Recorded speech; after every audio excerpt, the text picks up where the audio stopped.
Next آیت میں بھی دیکھیں سمجھ میں آئے گا آپ کو.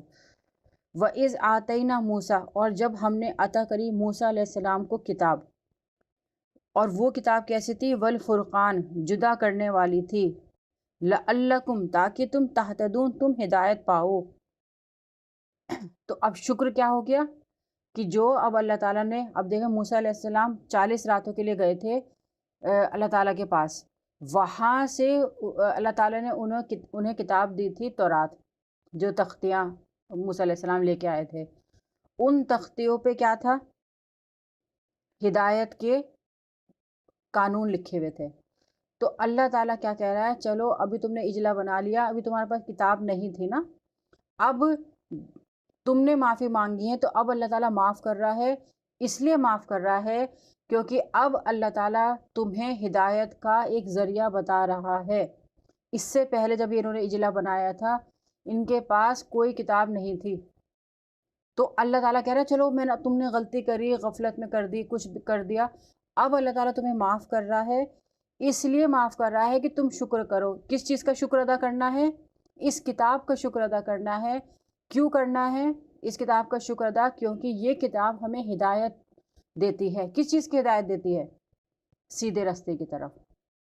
جیسے آپ آج کل نہیں گوگل میپ پہ ڈیسٹینیشن ڈالتے ہیں کہ اچھا یہاں جانا ہے فلاں جگہ، پھر وہ گوگل میپ آپ کو راستہ بتاتا ہے. تو سمجھ لیں یہی چیز یہاں پہ بتائی جا رہی ہے کہ اب تمہیں، اس سے پہلے تمہیں پتہ نہیں تھا، اب تمہیں کیا ہو رہا ہے؟ گوگل میپ یعنی کہ کتاب آپ کو صحیح راستہ بتائے گی، جس راستے پر چل کر آپ اللہ تعالیٰ کو پا سکتے ہیں. اسی لیے شکر ادا کریں اس کتاب کا. اور کتاب کا مقصد بھی اللہ تعالیٰ نے یہاں بتایا تاکہ تم ہدایت پاؤ، تاکہ تم سیدھا سیدھا چل سکو، بھٹک نہ سکو. اب دیکھیں نا گوگل میپ پہ جاتے ہیں تو بالکل سیدھا سیدھا راستہ بتا دیتا ہے، وہ آپ کو ڈیسٹینیشن تک پہنچا دیتا ہے. بالکل یہی چیز قرآن کرتا ہے، ہمیں سیدھا راستہ بتاتا ہے اور غلط راستوں سے بچاتا ہے. تو قرآن کا مقصد یا کتاب کا مقصد یہ ہوتا ہے کہ ہم ہدایت پا جائیں. پھر آپ کو یہ یاد رکھنا پڑے گا کہ ہدایت پانے کے لیے آپ کو پتہ ہونا چاہیے کہ ہمیں کہاں جانا ہے. آپ گوگل میپ جب تک آپ ڈیسٹینیشن نہیں ڈالیں گے وہ آپ کو ہدایت نہیں دے گا. اسی طرح ہمیں، جب ہم دنیا میں ہیں تو ہمیں بھی اپنی ڈیسٹینیشن طے کرنی پڑے گی کہ مجھے اللہ تعالیٰ تک پہنچنا ہے، جنت کمانی ہے. جب آپ یہ کریں گے، جب جا کے آپ کو ہدایت ملے گی، اس کے علاوہ نہیں. جب آپ کو پتہ ہی نہیں کہ مجھے اللہ تعالیٰ کے پاس جانا ہے، حساب کتاب دینا ہے، تو آپ کیا ڈالیں گے، کیا کریں گے؟ آپ تو بلکہ دنیا آج کل آپ آس پاس دیکھیں، انہیں ہدایت کی ضرورت بھی نہیں ہے. جبھی تو وہ قرآن نہیں پڑھتے، جبھی تو وہ قرآن کو سمجھ کے نہیں پڑھتے، کیونکہ انہیں پتہ ہی نہیں کہ ہمیں ہدایت چاہیے. انہیں پتہ ہی نہیں کہ ہمیں کرنا کیا ہے اس دنیا میں آ کر.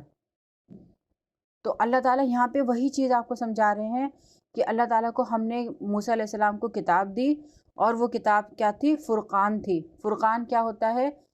غلط اور صحیح میں ڈفرینس بالکل واضح ہو جائے، بالکل الگ الگ کر دے اللہ تعالیٰ، کیا صحیح ہے کیا غلط ہے. اس میں کوئی کنفیوزنگ نہیں ہونا چاہیے. اتنا آسان دین ہے ہمارا. قرآن بھی یہی کام کرتا ہے. قرآن کا بھی ایک نام فرقان ہی ہے کہ ہمیں یہ سیدھا سیدھا سچا بتاتا ہے کہ اچھا یہ کرو یہ نہیں کرو. تو قرآن کتاب کا مقصد ہی یہی ہوتا ہے کہ وہ آپ کو بالکل صحیح چیز بتا دے. اور کیوں بتا دے؟ تاکہ تم ہدایت پاؤ، یعنی کہ تاکہ تم سیدھا راستہ پا جاؤ. اور یہ جو آیت ہے 53 نمبر آیت، یہ سمجھ لیں،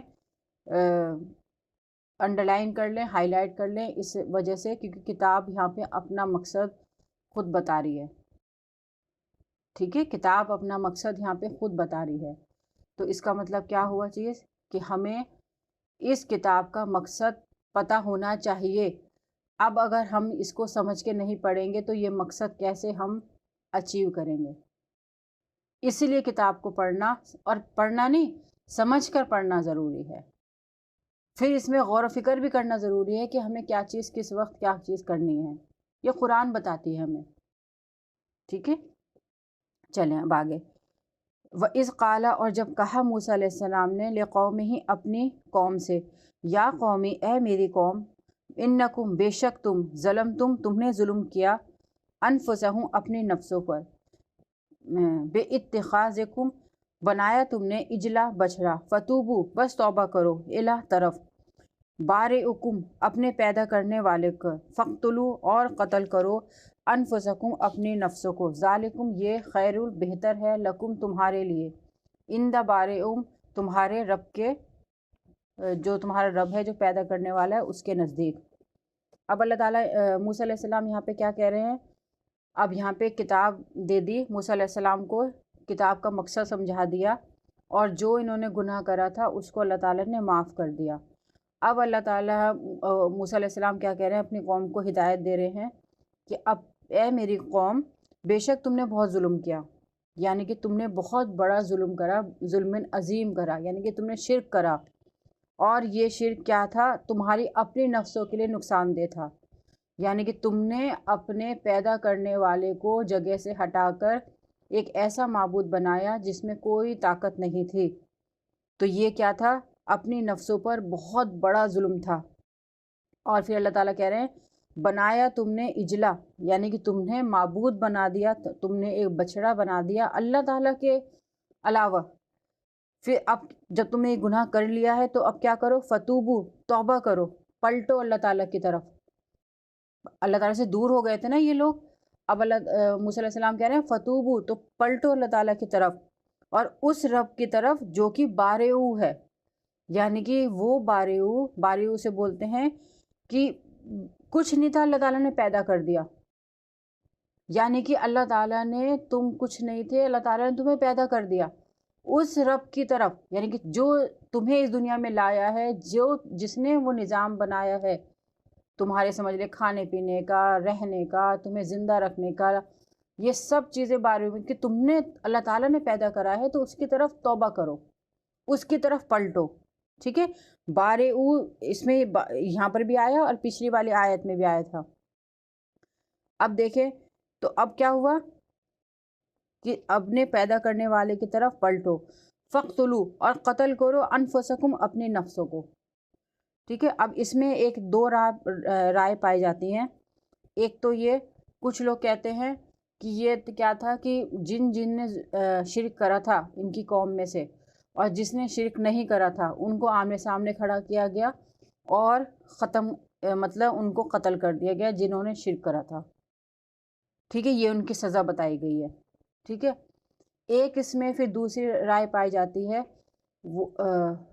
وہ یہ ہے کہ اللہ تعالیٰ نے، آگے آپ قرآن میں پڑھیں گے کہ سامری جس نے یہ شرک کی سمجھ لیں ایجاد کری تھی، شرک کی طرف اکسایا تھا لوگوں کو، تو جب موسیٰ علیہ السلام نے ان کو بلایا، بھئی تمہارا کیا مسئلہ ہوا، تم نے ایسا کیوں کرا؟ تو اس نے بتا دیا کہ بھئی میں نے تو فرشتوں کے پیر کی دھول کو اکٹھا کرا اور یہ بچھڑا بنا دیا اور لوگوں کو بتا دیا، ٹھیک ہے؟ تو اس کی سزا سامری کی، یعنی کہ سمجھ لیں شرک کی ایجاد کرنا اور لوگوں کو اکسانا، اس کی سزا بتائی گئی تھی کہ تم اب اکیلے رہو گے اور تم ہمیشہ یہ کہتے رہو گے کہ تم مجھے مت چھونا، مجھے مت چھونا، یہ قرآن میں ہی سزا بتائی گئی۔ تو اب آپ تھوڑا سا عقل سے سوچیں کہ جس نے شرک ایجاد کرا اس کی سزا یہ ہے، اب جس نے شرک کرا اس کی سزا یہ ہو سکتی ہے کہ وہ قتل کر دیا جائے سارے انسانوں کو، ٹھیک ہے؟ اور اس سے پہلے آیت میں دیکھیں اللہ تعالیٰ نے کیا تھا، ثم عفونا، اللہ تعالیٰ نے معاف کر دیا تمہیں۔ تو یہاں پہ پھر اب یہاں پہ فقتلوا انفسہم سے کیا مراد ہے؟ تو اس سے مراد یہ میں نے کہا ایک طرح تو یہی ہے کہ قتل کر دیا، دوسری رائے یہ ہے کہ یہ جو قتل کرنا ہے فقتلوا انفسہم، یہ کیا ہے؟ استعارے کی زبان ہے، مطلب ایسا بتایا گیا ہے جیسے ہماری نفس میں یہ چیزیں خرابی آ جاتی ہے نا کہ ہم کسی اور کے اوپر ڈیپینڈ ہونا شروع کر دیتے ہیں، یا کسی اور کو اللہ تعالیٰ کے علاوہ، یا اللہ تعالیٰ کی پاور کسی اور میں دیکھنے کی کوشش کرتے ہیں۔ تو یہاں پہ کہا تھا نا کہ تم نے اپنے نفس کے ساتھ ظلم کرا، آیا تھا نا ظلمتم انفسہم، تم نے اپنی نفس کے ساتھ ظلم کرا، تو اب وہ جو نفس تھی اس کو قتل کرو، یعنی کہ اس کو اپنے دل و دماغ سے نکال دو، وہ جو خرابی یا وہ آ گیا تھا، ملاوٹ آ گئی تھی، اس کو اپنے اندر سے نکالو. تو فقتلو یعنی کہ اپنی نفس کو قتل کرو، یعنی کہ اپنی نفس میں جو یہ چیزیں برائیاں آ گئی تھیں اس کو ختم کرو. جیسے ایک محاورے میں یہاں سب جگہ بولا جاتا ہے نا کہ اپنی نفس کو سدھارو، ٹھیک ہے، اپنی نفس کو کنٹرول کرو، یا اپنی نفس کو، اگر تمہاری نفس کچھ غلط چاہ رہی ہے تو اس کو مارو، نفس کو مارو، ایسے بولتے ہیں نا. تو یہ سمجھ لیں وہی یہاں پہ چیز بتائی جا رہی ہے کہ جو تمہاری اب نفس میں جو کمی تھی، پیشی تھی، تم نے اللہ تعالیٰ کے علاوہ کسی اور کو خدا بنا دیا، تو اب اس نفس کو ختم کرو. دونوں رائے ہیں، اب میں نے دونوں راہ آپ کو بتا دی. ایک تو یہی ہے کہ سب سامنے کھڑا کر کے ختم کر دیا جس نے شرک کرا تھا. تو وہ اس لیے سمجھ میں نہیں آتی بات کہ جس نے شرک کرا تھا، جس نے شرک کا ایجاد کرا تھا سمجھ لیں اس ٹائم پہ، اس کو تو یہ سزا ملی، اور جس نے شرک کرا اس کو قتل کر دیا گیا. ٹھیک ہے، یہ بھی ایک لاجک بنتا ہے. دوسرا یہاں پہ یہ ہوا کہ دوسری رائے کیا ہو گئی، فَاقْتُلُوا أَنفُسَكُمْ، یعنی کہ اپنی نفسوں میں سے جو خرابی ہے اس کو ختم کرو. ٹھیک ہے. آپ نے ایک اور چیز آپ نے یہاں پہ آیا نا فَتُوبُوا عَلَيْكُمْ، کہ تم فتوبِ الہ، کہ بس توبہ کرو اللہ تعالیٰ اپنے پیدا کرنے والے کے سامنے. تو توبہ کی ایک شرائط آپ نے لکھ لیں. توبہ کی شرائط میں 4 شرائط ہوتی ہیں. ایک شرائط تو یہ ہوتی ہے سب سے پہلے کہ آپ کو اپنے گناہ کا پتہ ہو. ٹھیک ہے. سیکنڈ کیا ہوتی ہے کہ اس گناہ کو سے دور ہونے کا آپ کو پختہ عہد کریں آپ. ٹھیک ہے. تیسرا ہوتا ہے کہ اگر کسی انسان کے ساتھ آپ نے کچھ غلط کرا ہے تو اس سے توبہ، اس سے معافی مانگیں. چوتھا کیا ہوتا ہے کہ اصلاح کرنا، کہ اگر تم نے کوئی گناہ کرا ہے اور اب آپ نے توبہ کر لی تو اب اس کی اصلاح کی جائے گی. اصلاح کیا ہوتی ہے کہ اب اسے سدھارا جائے گا. تو سدھارنا ہے یہاں پہ جو سیکنڈ رائے میں آ رہا ہے نا، تو وہ یہاں پہ سدھارنا آ رہا ہے. تو توبہ کریں اپنے رب کی طرف اور قتل کریں اپنی نفسوں کو، یعنی کہ تمہاری نفس میں جو خرابی تھی اس کو ختم کیا جائے. ٹھیک ہے. دونوں راہ میں نے آپ کو بتا دی.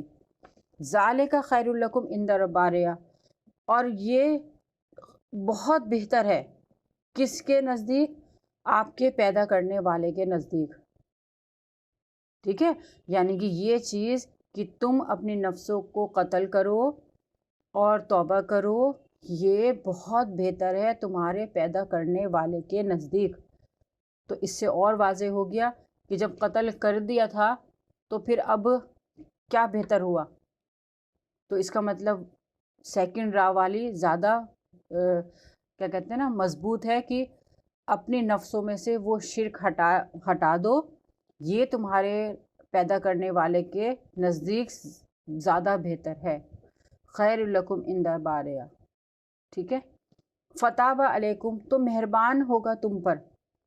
تو اللہ جب آپ ایسے توبہ کریں گے، میں نے بتایا توبہ کی 4 شرائط ہیں، اگر چاروں شرائط آپ پوری کرتے ہیں تو اللہ تعالیٰ فتاب علیکم، تو مہربان ہوگا تم پر. جب بندے کے لیے آتا ہے توبہ تو کیا ہوتا ہے پلٹنا، اور جب اللہ تعالیٰ کے لیے فتابہ آئے تو کیا ہوگا مہربان ہوا. اسے آپ ایسے سمجھیں کہ جیسے ہی آپ نے کوئی گناہ کرا، شرک کرا یا کوئی اور گناہ کرا، آپ نے سمجھ لیں اللہ تعالیٰ سے منہ پھیر لیا. ٹھیک ہے. اللہ تعالیٰ سے منہ پھیر کے آپ نے یہ کام کرا، اللہ تعالیٰ نے بھی منہ پھیر لیا، آپ سے توجہ ہٹا دی. جیسے ہی آپ نے توبہ کری، یعنی کہ اپنا رخ اللہ تعالیٰ کی طرف کرا، فوراً اللہ تعالیٰ نے بھی آپ پر مہربانی عطا فرما دی، فوراً پلٹ آیا اللہ تعالیٰ بھی. تو آپ یہ دیکھیے کہ میرا رب جو مجھے پیدا کرنے والا ہے کتنا شفقت والا ہے، کتنا غفور الرحیم ہے، کہ اگر میرے سے بڑا گناہ بھی ہو گیا تو کیا ہوگا، جیسے ہی میں توبہ کرتی ہوں فوراً اللہ تعالیٰ اپنی رحمت میں ہمیں لے لیتا ہے، چاہے میں نے کتنے گناہ کیے ہوں. پر توبہ کی 4 شرائط ہونی چاہیے پوری، کہ آپ کو پتہ ہونا چاہیے کہ میں نے کیا گناہ کرا، پھر اس پہ ندامت بھی ہو، پھر اگر کسی انسان کے ساتھ ہو تو اس سے معافی بھی ہو اور اصلاح بھی ہو. یہاں پہ کیا ہوئی تھی، وہ شرک کی سمجھ لیں بتائی جا رہی ہے نا توبہ، تو تو شرک کیا ہے؟ ظلم کبیر. تو جب ہم نے اتنا بڑا شرک کر دیا اور اللہ تعالیٰ سے فوراً معافی مانگ لی کہ ہائے میں نے تو اتنا بڑا غلطی کر دی، اللہ تعالیٰ ناراض نہ ہو جائیں، اور یہ تو میں نے بہت بڑا ظلم کر دیا. جیسے ہی آپ اللہ تعالیٰ کی طرف پلٹیں گے سچے دل سے، فوراً اللہ تعالیٰ آپ کو اپنی رحمت میں ڈھانپ لے گا. یہاں پہ وہی چیز آ رہی ہے، فتاب علیکم، تو مہربان ہوا اللہ تعالیٰ تم پر، انہو، بے شک وہ، ہوا تواب الرحیم، بے شک وہ بہت توبہ قبول کرنے والا اور بہت رحم کرنے والا ہے. دنیا میں آپ دیکھیں کوئی گناہ کر دے یا کوئی غلطی کر دے، کوئی پوری عمر کوئی معاف کرنے کو تیار نہیں ہوتا، ہر وقت اس کو سمجھ لیں بار بار ریپیٹ کرتا رہے گا آپ کو گلٹ میں لانے کے لیے. ایک اللہ تعالیٰ ایسی ذات ہے کہ آپ نے اس کے ساتھ، اللہ تعالیٰ کے ساتھ شرک کر دیا، اس کے باوجود وہ معاف کر دیتا ہے، تواب الرحیم ہے. تو جب انسان معاف نہیں کرتے تو سوچیں وہ کیا کر رہے ہیں، وہ تو اللہ تعالیٰ سے بھی نعوذ باللہ اوپر ہونے کی کوشش کر رہے ہیں. تو جب بھی آپ میں بھی ایک یہ خوبی پیدا ہونی چاہیے کہ اگر کسی سے کوئی گناہ ہو گیا، چاہے کتنا بڑا گناہ ہو گیا ہے، اس کو ایک پلٹنے کا موقع تو دیں. پھر اگر وہ پلٹ آتا ہے تو پھر اس کی قبول کریں اس کی توبہ کو. یہ نہیں کہ ہر وقت یہ کہتے ہیں دیکھو تم سے اس وقت کوئی گناہ ہوا تھا نا، تم نے وہ کرا تھا نا، ہر وقت گلٹ نہیں دلانا. آپ کو اللہ تعالیٰ سے بھی بڑے ہوگا نعوذ باللہ. اللہ تعالیٰ یہاں پہ کہہ رہا ہے کہ وہ مہربان ہوا تم پر، اور بے شک وہ بہت توبہ قبول کرنے والا اور بہت مہربان ہے.